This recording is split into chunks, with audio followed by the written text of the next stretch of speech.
Benghazi en proie à de violents combats opposant les forces du général Haftar et les milices islamistes. Depuis le lancement de la deuxième offensive dans cette ville de l'Est de la Libye le 15 octobre 2014, au moins 340 personnes ont perdu la vie.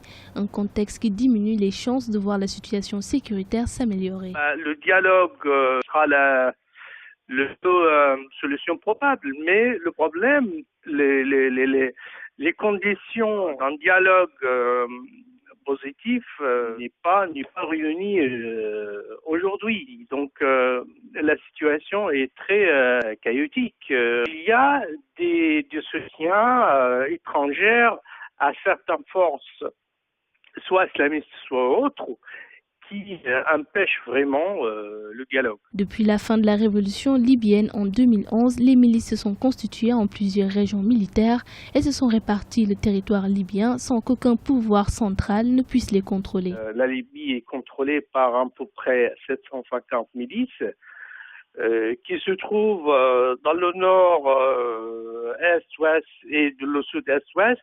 Et ces milices-là, c'est qui vraiment contrôle la Libye, c'est qui vraiment fait la loi sur la Libye. Donc là, on n'est pas dans une situation où il y a une armée centrale, où il y a une force majeure qui peut imposer la stabilité dans le pays par la force.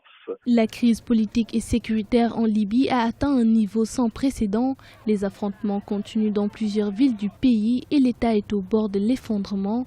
En juin 2014, un parlement a été élu, mais ce dernier est toujours considéré comme illégitime par les milices islamistes présentes notamment dans la capitale Tripoli.